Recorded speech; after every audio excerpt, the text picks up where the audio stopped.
ગુજરાતમાં છેલ્લા ઘણા સમયથી રાજકારણ ગરમાયું છે। એમાં પણ જ્યારથી પ્રદેશ પ્રમુખનું નામ સામે આવ્યું છે ત્યારથી એ ચર્ચાઓએ જોર પકડ્યું છે કે આ વખતના મંત્રીમંડળના વિસ્તરણમાં કયા નવા ચહેરાઓ છે જે લોકોને સ્થાન મળવાનું છે। તેની સાથે હવે આરોગ્ય મંત્રી ઋષિકેશ પટેલ દ્વારા પણ આ વાતને લઈને મોટો ખુલાસો કરવામાં આવ્યો છે અને તેમના દ્વારા પણ કહી દેવામાં આવ્યું છે કે હવે આવતીકાલે દરેક જે નવા મંત્રીઓ બનવાના છે એ લોકો શપથ લેશે।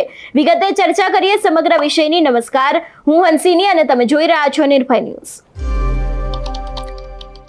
ગુજરાતમાં છેલ્લા ઘણા સમયથી રાજકારણ ગરમાયું છે ને એમાં પણ કયા એવા મંત્રીઓ છે કે જે લોકોના પત્તા કપાશે મંત્રીમંડળમાંથી ને ખાસ કરીને કયા એવા નેતાઓ છે કે જે લોકોને આ વખતે મંત્રીમંડળમાં સ્થાન મળવાનું છે, વાતને લઈને ઘણી બધી અટકળો સામે આવી હતી। પરંતુ હવે ક્યાંક આ વિષયને લઈને આરોગ્ય મંત્રી ઋષિકેશ પટેલ છે એમનું મોટું નિવેદન સામે આવ્યું છે। એમના દ્વારા કહી દેવામાં આવ્યું છે કે હવે આવતીકાલે જેટલા પણ નવા મંત્રીઓ બનશે એ લોકો દ્વારા શપથ લેવામાં આવશે। સૌથી પહેલા તો આ વિષયને લઈને ऋषिकेश પટેલે શું કહ્યું એ સાંભળીએ ને બાદ આ વિષયને લઈને વિગતે ચર્ચા પણ કરીએ। અત્યારે આપ જોઈ રહ્યા છો તેમ આવતીકાલે 12:39 વિજય મુહૂર્તની અંદર નવા મંત્રીમંડળની શપથવિધિને થવાનું છે।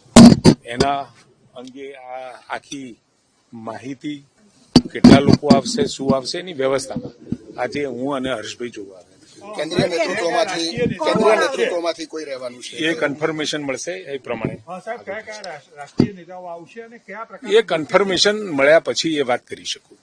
अभी आप सब लोग जो देख रहे हो इस हिसाब से भी और ऑफिशियल तौर पे भी ये जाहिर किया गया है कि 17 तारीख को आदरणीय भूपेंद्र भाई पटेल और ये मंत्रिमंडल का विस्तरण होने जा रहा है और उस हिसाब से उसकी तैयारी है आज चालू है। नहीं, ऐसा कुछ नहीं है। अभी तो जो मंत्रिमंडल विस्तरण की बात है वो ही है।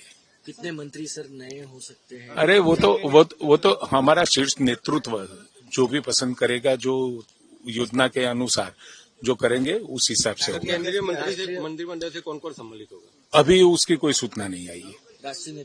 જે રીતે ઋષિકેશ પટેલનું નિવેદન સામે આવ્યું છે એ જ રીતે ગુજરાત રાજ્યના મંત્રીમંડળના વિસ્તરણની સત્તાવાર હવે જાહેરાત થઈ ગઈ છે। 17 ઓક્ટોબરને શુક્રવારે સવારે 11:30 કલાકે ગાંધીનગરના મહાત્મા મંદિરના ભાજપના કેન્દ્રીય નેતાઓની હાજરીમાં નવનિયુક્ત મંત્રીઓને શપથ ગ્રહણ સમારોહ યોજાશે।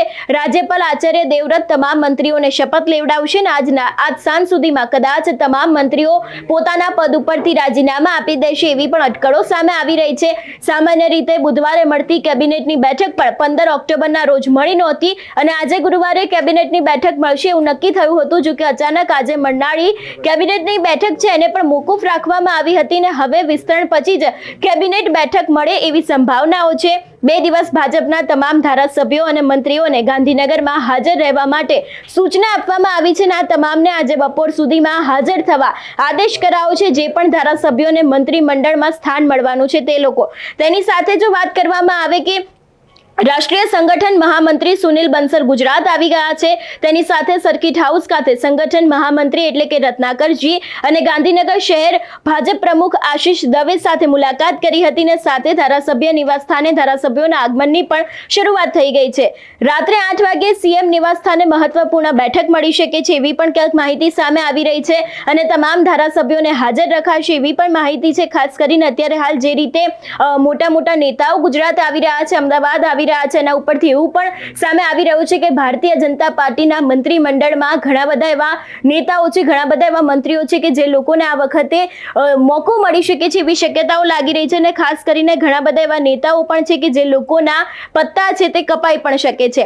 મહિલા ધારાસભ્યની જો વાત કરવામાં આવે તો રીવાબા જાડેજા છે, સંગીતા પાટીલ છે અને દર્શિતા શાહ છે, તે લોકો કદાચ મંત્રી બનવાની રેસમાં છે એવી શક્યતાઓ લાગી રહી છે અને ખાસ કરીને કયા નવા ચહેરાને તક મળી શકે છે તો અર્જુન મોઢવાણિયા છે, જયેશ રાદડિયા છે, હીરા સોલંકી છે, મહેશ કસવાલા છે, સંદીપ દેસાઈ, કૌશિક વેકરિયા અને સંગીતા પાટીલ છે, આ લોકોને કદાચ તક આપવામાં આવી શકે છે એવી પણ ક્યાંક શક્યતાઓ દેખાઈ રહી છે। અને અત્યારની જે હાલનું મંત્રીમંડળ છે એમાંથી ઘણા બધા મંત્રીઓની હકાલપટ્ટી થઈ શકે છે, જેમાં કનુ દેસાઈ છે, રાઘવજી પટેલ છે, કુંવરજી બાવળિયા છે, કુબેર ડિંડોર, ભાનુ બાબરિયા, પરસોત્તમ સોલંકી, બચુ ખાબડ, મુકેશ પટેલ, તેની સાથે ભીખુસિંહ પરમાર અને કુંવરજી હળપતિ છે, તે લોકોના ક્યાંક પત્તા કપાઈ શકે છે એવી શક્યતાઓ લાગી લાગી રહી છે. જો કે હવે આરોગ્ય મંત્રી જે પોતે ભાજપના એક પ્રવક્તા પણ છે, એમના દ્વારા કહી દેવામાં આવ્યું છે કે આવતીકાલે ભાજપના જે નવા મંત્રીઓ છે એ લોકો હવે શપથ લેવાના છે. ત્યારે હવે જોવાનું રહેશે કે આ વખતે કયા એવા નવા ચહેરાઓ છે જે લોકોને મંત્રી બનાવવામાં આવશે ને જે લોકોને મંત્રી બનવાનો તક આપવામાં આવશે. તમારું શું માનવું છે આ વિષયને લઈને અમને કમેન્ટ કરીને ચોક્કસથી જણાવજો. તેની સાથે અમારી ચેનલ નિર્ભય ન્યૂઝને લાઇક, શેર અને સબસ્ક્રાઇબ કરવાનું ભૂલશો નહીં. નમસ્કાર.